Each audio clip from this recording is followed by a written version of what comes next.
Hey friends, welcome back. This is Ashley from Uncommon Roots Homestead, and it is time for another June garden tour. We are in East Tennessee, Zone 7A, and this is our 7th, maybe 8th garden tour of the season. It is late June, mid to late June, and the garden is just starting to explode. June is one of my favorite times in the garden. It's that transition from spring to full-on harvest summer mode. So I can't wait to show you some of the things that have changed. You know, I feel going week to week in June, you see the most dramatic changes, right? If you go back and watch our first garden tour at the beginning of June, you'll notice that everything has just exploded. So let's do it.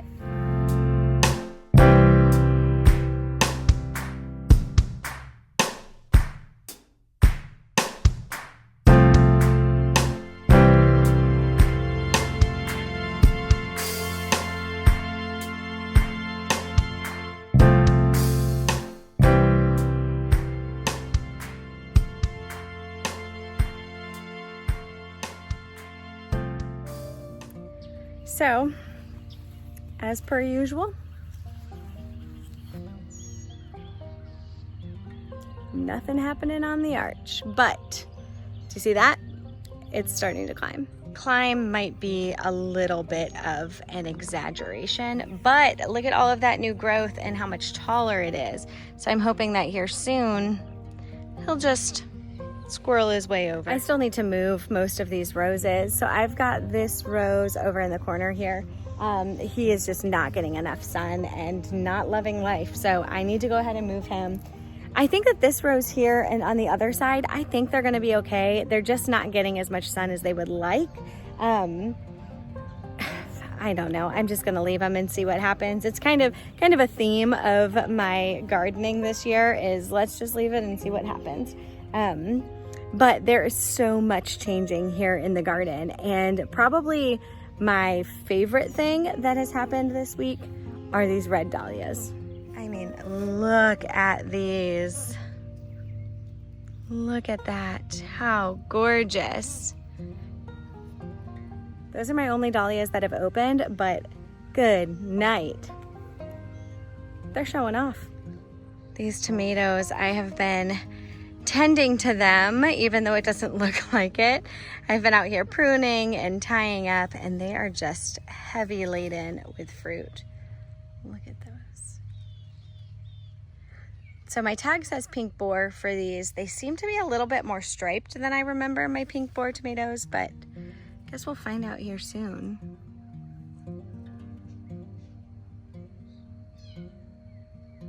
I think we are just on the cusp of all of these tomatoes starting to blush. There is a ton of fruit set.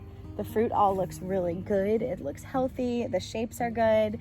I'm not seeing a lot of cat facing this year, which is interesting. Usually I have more of those like fasciated blossoms, but not this year. So it's interesting. It's always interesting to me how the garden changes season over season. I was just looking at this little guy. I need to come tie him up. Trying to practice what I preach, and I'm seeing these tomatoes laid over. So what I was saying is that you have to be careful with tomatoes because as they set fruit and get heavier, all of these leaders will just start bending over and often they'll snap. So that's why you want to tie them up and you want to give them support, not only because you don't want them to run on the ground, you don't want, bugs and things to ruin your fruit, but you also don't want the plant to snap because then you're not going to get anything.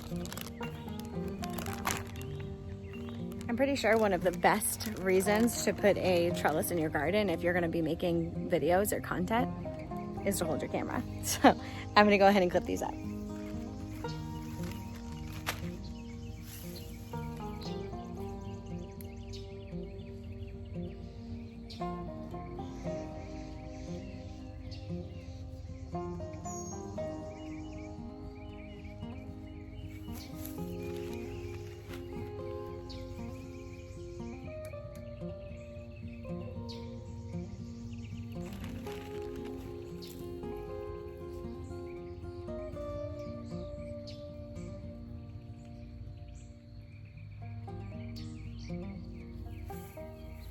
All right, so we've talked about determinate and indeterminate varieties before, but you know, when we talk about indeterminate varieties, we often talk about how tall they can get, and sometimes, you know, I don't think it was not until like the 3rd or 4th year that I was gardening that I realized how tall indeterminate tomatoes get.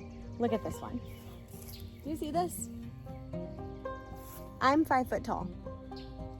That tomato is already at least 6 feet tall, and it will keep growing. If I support it, it will keep growing. Now, I do not plan to support my tomatoes beyond 6 feet, mostly because I can't reach anything beyond 6 feet. So it's like,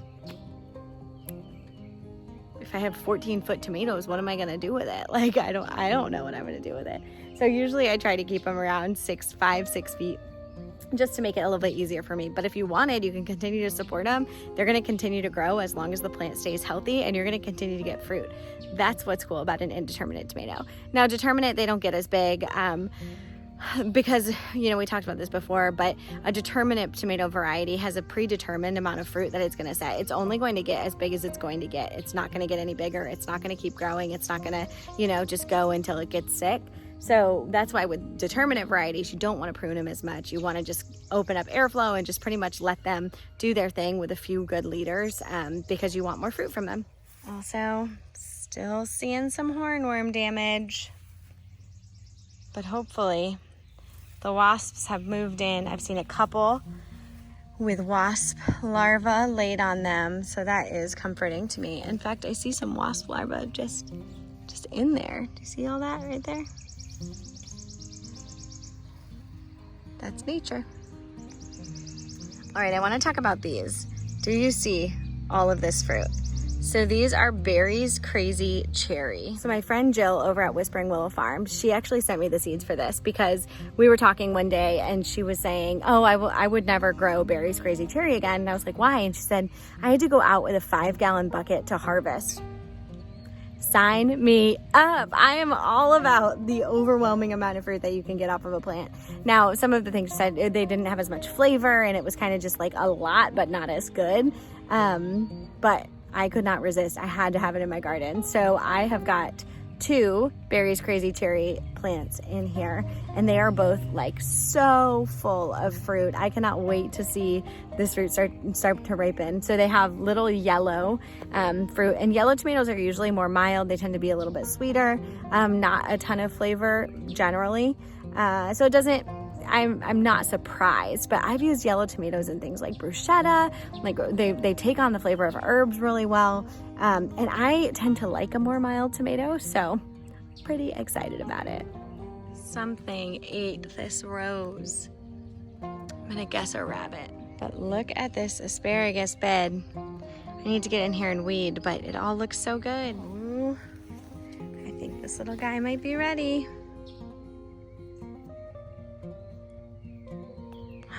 Yes.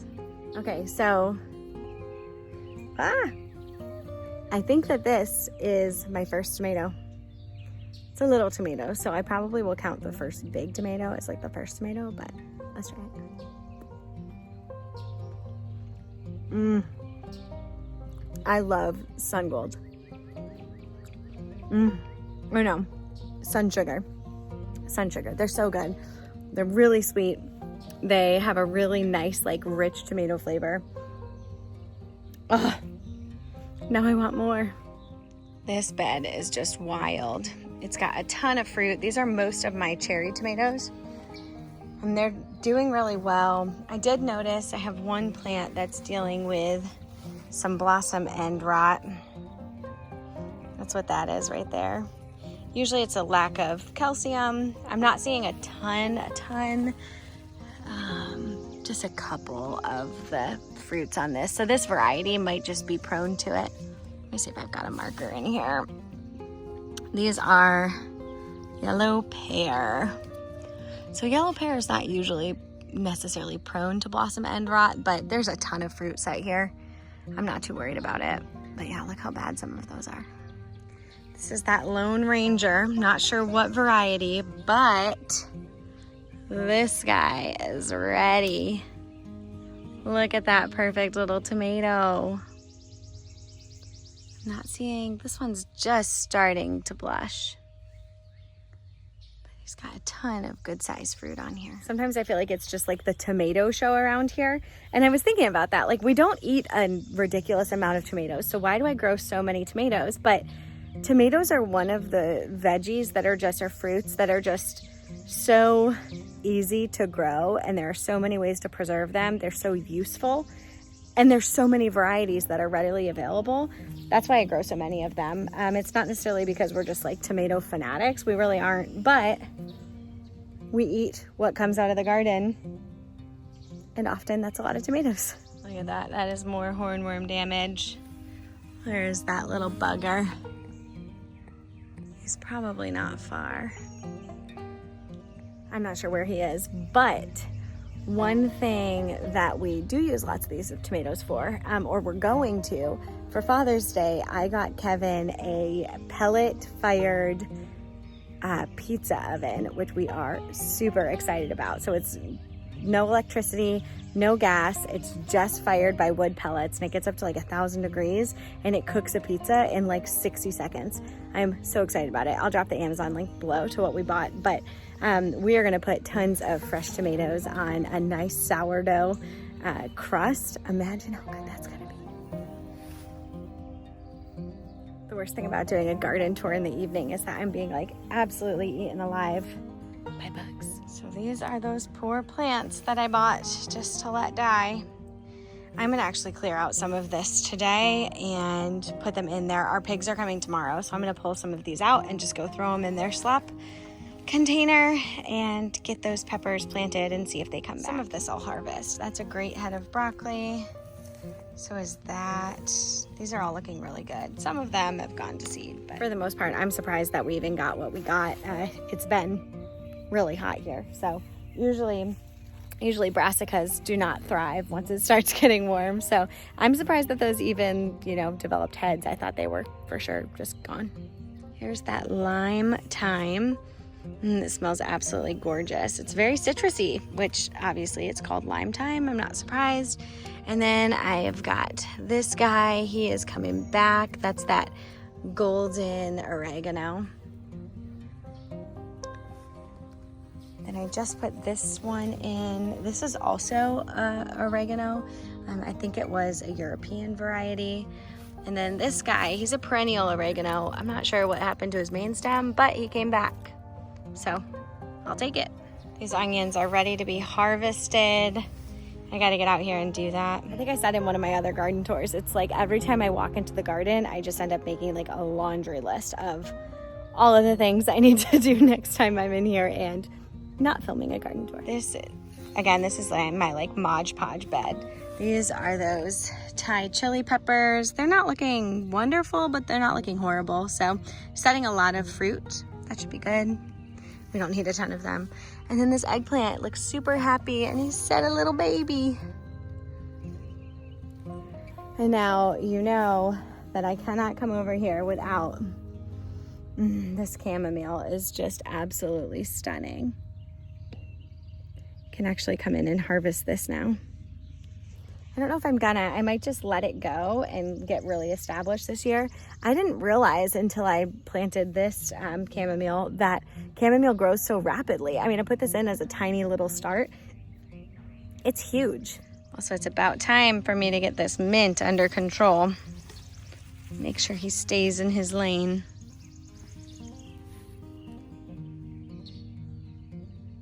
I just saw a recipe over on the Elliott Homestead for beer battered sage. And I'm thinking about trying it. This is just perennial common sage. It's delicious, really herby, like kind of a really rich flavor. I bet it would be great deep fried. I might harvest some and try that.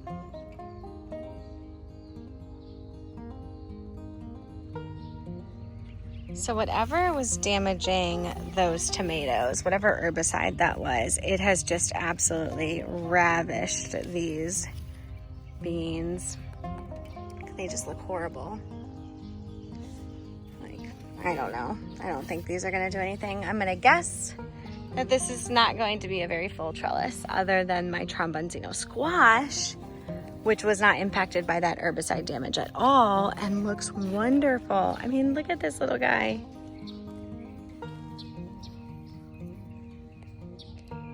And he's just climbing away. I still have not dealt with this mess. So they obviously stayed alive. These are the tomatoes with the herbicide damage. They're alive. I need to tie them up, stake them, something. They're not looking any better. A lot of the new growth is still looking pretty damaged. So I don't think whatever the problem was, it didn't go away, but they're setting fruit and growing. So I either need to rip them out or tie them up. So that's my goal. Before the next garden tour, this bed of tomatoes will be taken care of. If not, you guys have free reign to tell me to get it together. Look at that. This little guy. That is 2 tomatoes and a cherry tomato.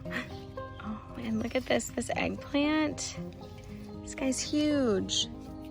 These are gonna be ready to harvest super soon.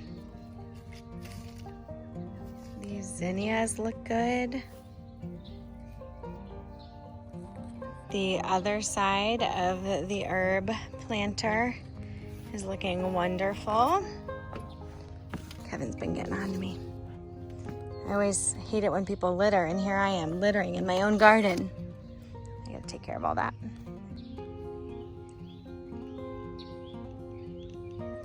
This basil is so ridiculously fragrant. It's just absolutely stunning. I'm actually gonna pick a ton of it and make some pesto. It's good to keep your basil topped. It'll create more, it'll give you more basil because it'll continue to grow and not put its energy towards flowering, which obviously we don't want it to put all of its energy towards flowering if we want to use it. So I'm gonna pick it all out. Do you guys like our basket holder? These are our kayaks. They're also home to the drying garlic. Do you guys like our basket holder? These are our kayaks. They're also home to the drying garlic.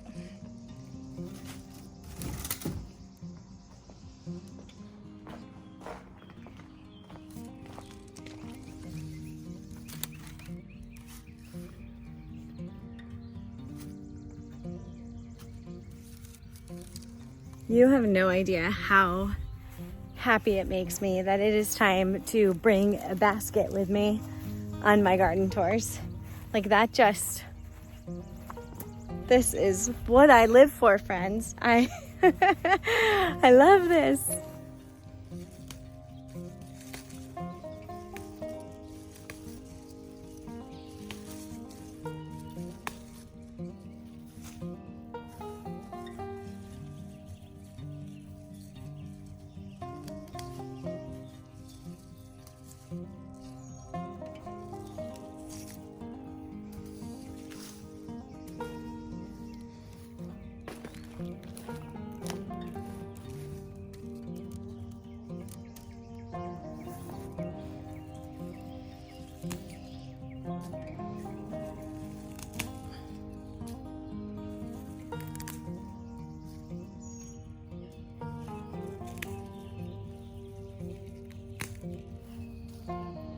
That variegated basil is so sweet. It has this like almost candy flavor. It's absolutely gorgeous. It is called pesto variegated basil. That's what it looks like. So while we're over here, these are my artichokes. They're looking okay. I mean, not wonderful. I don't know. Getting a lot of like dead foliage. I really need to come through and get all of that out of here. But it's still setting new growth. I think it's gonna be okay. Just a matter of taking all the dead out. And then look at these dahlias. I haven't had any open yet, but man, they're huge. These ones are gonna open so soon. All of these peppers. Okay, so this is a pumpkin on a stick. Now, someone sent me the seeds and I could have sworn that they said it's a pepper variety. But watching it grow, I think it might be an eggplant, right? These are not pepper leaves. This looks like an eggplant.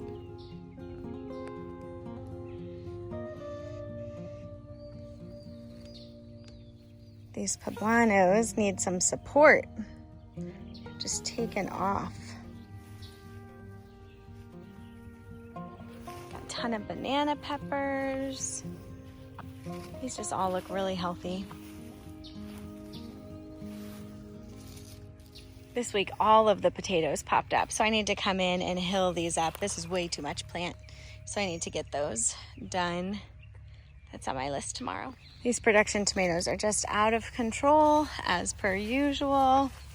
I am starting to see a little bit of that curl at the top. I don't know if they're thirsty. They might be thirsty. I don't think that it's the herbicide, but it could be. And then I'm also seeing some blossom end rot here. It's not super great. These are my San Marzanos. That's a determinate variety, so I intentionally don't prune these quite as heavily. But they are just so set with fruit. So much. I don't see any blushing though. And over here I've got my tomatillos. They took a beating during that storm. I did just like set these in the ground to see if they would die or grow. Looks like they may be dying. I might take those today and put them in some water. But for the most part, they look good. The ones that, you know, aren't broken. Even the ones that broke don't look completely dead, but they don't look great for sure. Back here, we've got those giant pumpkins. I am very excited about those. I hope they take off.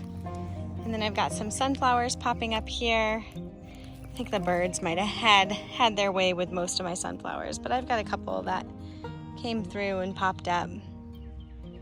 My sweet potatoes have just exploded. My winter squash is all looking pretty good. Some of it is looking great, like this. I think this is a butternut. It's just taking off. And then I have my melons. They are just not doing as well. It looks like something's also been digging in here, probably Robin, our little kitty. I also ended up overplanting this space, so it's not the end of the world if some of them don't make it. Okay, I'm super excited to be over here with my summer squash because I noticed that there was a ton growing. This is some sick blossoms here. I'm gonna take this out.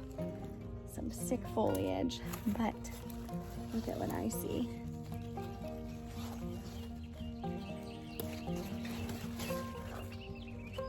Look at that!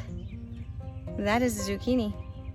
This is a fun zucchini. I think it's called a gray striped zucchini, and it's got that really cool coloring. I love it. So zucchini grow really quickly, so you kind of have to pick them when they get about that size, or else you'll leave them a day and they'll be 10 times bigger and just kind of past their prime. So I try to pick them around that size. Let's see if I've got anything else. Got a ton that are gonna be ready soon. Over here too. I'm not hand pollinating anything. I know I will get that question. So nope, not this year. This, I wanna say this one's like a patty pan, but I don't see any fruit yet. And I've got these crookneck squash, and they look like some of them are growing, but none are big enough yet, I don't think. I'll give it a couple days. Same over there, but a ton growing. Pretty soon I will not be able to even walk here because all of this stuff is going to be growing so big. That lavender is looking great. This corn didn't come up. This corn looks wonderful. And then it's kind of spotty through here. Some of the corn came up. My beans mostly came up. I actually might come in and support those since my other beans have not looked so great. But To be determined. It's at the bottom of my list. It's one of those things. I know I talk about it a lot, but when you have limited time, some things make the list, some things don't. But the garden is just showing off. It's beautiful. I also went ahead and put in some catnip and another little rose over here. That'll be really beautiful. We have, like I said, we have family coming in town this weekend, so I want to get out here and do a lot of garden cleanup and, you know, do some weeding and make the space beautiful. Last but certainly not least are these ground cherries. I don't think there are, oh, I got one that fell. I don't know if he's good. No, he looks like he rotted. Let's see. These dahlias look beautiful. I don't see any fruit yet that's ready, but we're close. Now you guys know what I mean. There's just so much in the garden that is so close to just exploding with life and harvest. And I am just continually humbled by how much we are going to get out of this space. And even the things that are not working, you know, like the beans or some of these melons or the cucumbers. I mean, most people are like rolling in cucumbers right now. Mine, they're not even climbing the trellis. Not great, but there's so much goodness here, even when things don't go quite how I want them to go. This is my garden and we grow food here. I'm gonna talk about that more, I think, tomorrow.